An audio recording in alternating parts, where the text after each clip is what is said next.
This is going to be my first impression of the newly released Nikon Z5 II, and after using it for a couple of days.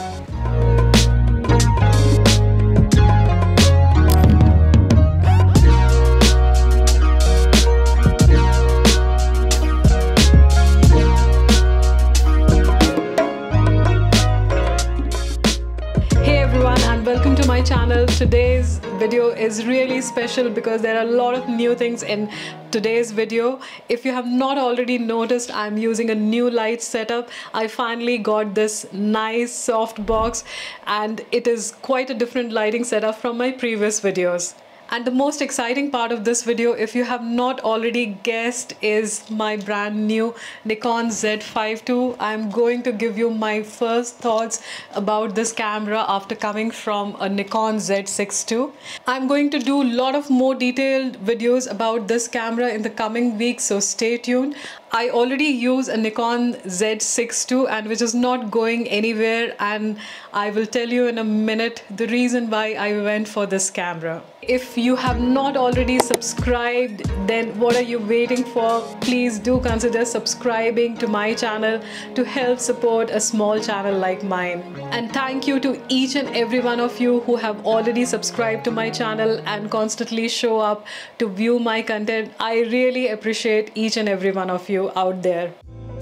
The Nikon Z2 builds on the foundation of the original Z5, Nikon's entry-level full-frame mirrorless camera. While it retains the same robust body, it now boasts several meaningful upgrades that makes it much more compelling to buy in 2025. The original Z5 was released in 2020.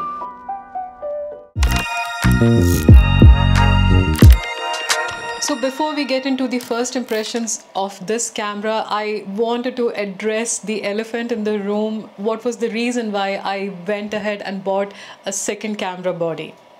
Honestly, there was no reason at all, but I wanted to have a second camera body. I do a lot of videos where I like to show you behind the scenes, show you how the camera is and how it feels like, the buttons, how the lens feels on the camera. So I ideally wanted to have a second camera which allowed me to shoot those behind the scenes. I know that is not reason enough, but for me it was reason enough to go ahead and invest in this second camera body. And after researching a bit, and in between I even thought about switching brands, but I'm too heavily invested in the Nikon system. I really didn't want to take that financial risk of switching it to a different brand. I finally took the plunge and bought this Nikon Z5 II. Let's start with some of the main specifications, especially the ones which really makes this camera stand out. It has massive upgrades from the original Z5. It has a 25 megapixel full frame CMOS sensor. It has a dual Exceed 7 processor, same as the Z8, which is definitely an upgrade from the Z5 and even a Z6.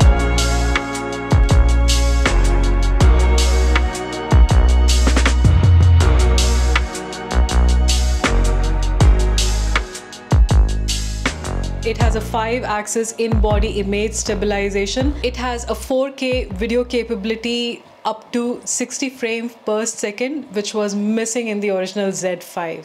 And this is where I feel is a serious upgrade. It has a capability to record 12-bit NRAW footage, which was missing from most of its predecessor. The body is definitely different from the Z6 II, but it is similar to the Z5. There are a lot of new user-friendly features. For example, now this camera has a dedicated picture control mode, which I think would be really useful. It was absent in Z6 II as well. In Z6 II, I actually have to go in the menu to change these options, and I use picture control a lot because I want to shift from a portrait picture control to, say, a landscape picture control. One thing which came as a shock to me is that there is no top LCD screen which is there in Z6 II. In fact, it is present in all the Z6 family. And I really didn't know that the Z5 family doesn't have the top LCD, and I feel that the top LCD is kind of useful because it gives me an easy access to quick settings, especially about the aperture and the shutter. I shoot a lot in manual mode, so having that quick access to see what my aperture and shutter is really very useful for me. I guess maybe I'll have to get used to not having that top LCD screen, but let's see. This was one of the features which actually made me go ahead and decide on this camera, is its capability of having a flip screen. Now it is a vari-angle flip screen which you can rotate 180 degrees, and I feel this is going to be a game changer, especially if you do a lot of selfie videos. Then it's going to be very useful. This is something I was missing on the Z6 II, and in fact when I was recording videos and especially these YouTube videos, I had to continuously keep going back and forth between the camera to see whether the video is getting recorded or not. I still don't use that tethered mode from the computer screen. And sometimes it has even happened the recording would stop midway and I would continue talking without it being recorded. So that was really painful.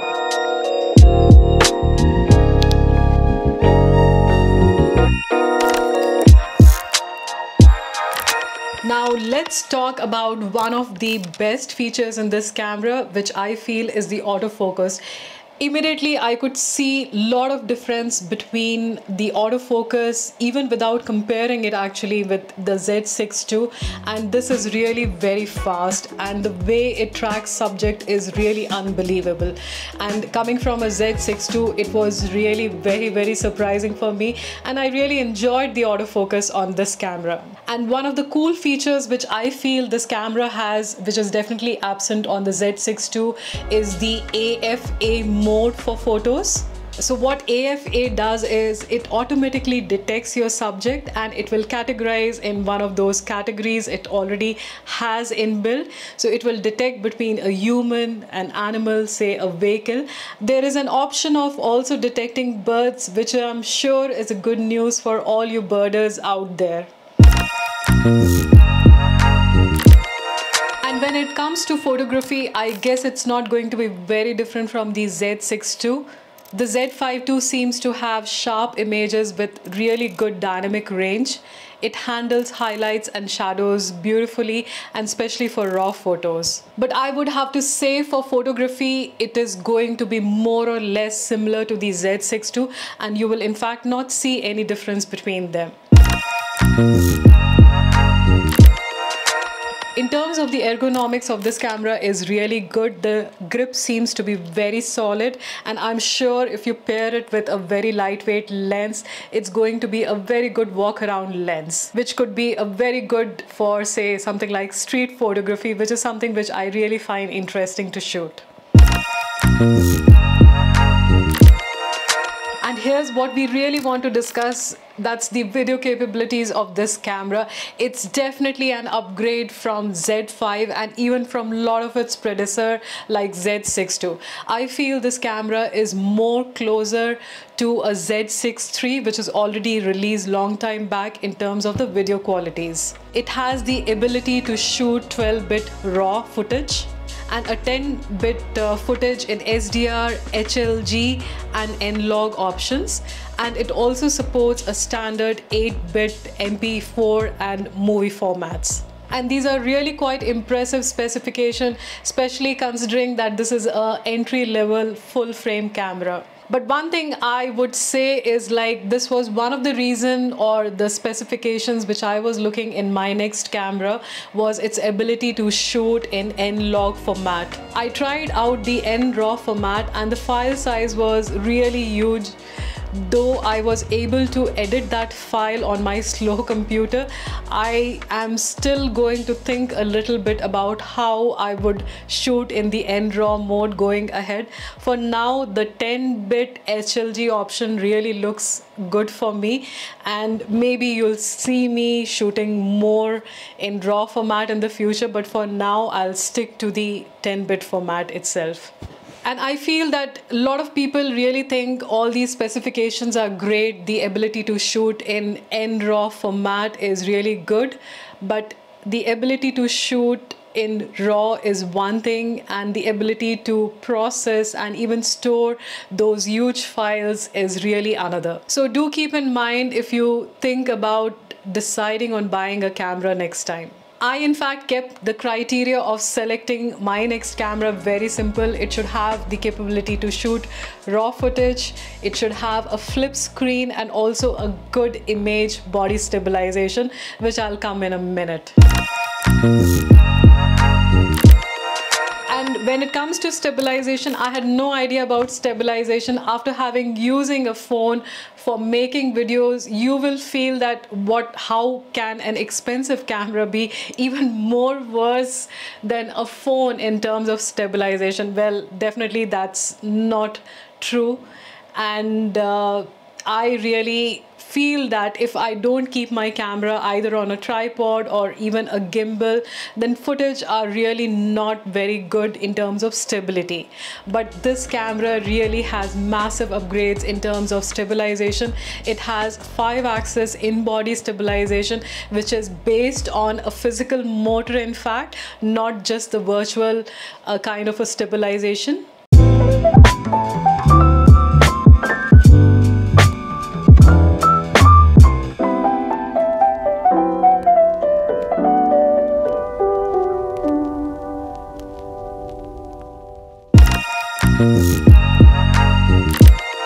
And people have been saying on a lot of reviews which I have seen that this is a good budget friendly full frame camera, and definitely it's not an entry level camera. If you want to go with an entry level camera, you'll go with a Sony EV10. But I'm sure this camera is going to be in high demand in the coming year. It was already out of stock in many places I inquired. Finally, I would say, considering the specifications and the camera bodies in this category, and I would like to emphasize in this particular category, this is definitely a budget-friendly camera or more economical camera. And that's it. This was my first look into the Z5 II. I have bought this camera personally, so I'm going to keep this camera and I'm going to do a lot of more in-depth videos about this camera in the coming week. So please do stay tuned for my next videos. So what do you think? Are you planning on buying a Nikon Z5 II or any other full frame or even a mirrorless camera? Then please do drop me a comment below. I would love to hear from you. And please subscribe. It doesn't cost you anything to subscribe, comment and like, but it immensely helps me in moving forward with making these videos. I will see you in another video with more content like this. Till then, happy clicking. Bye.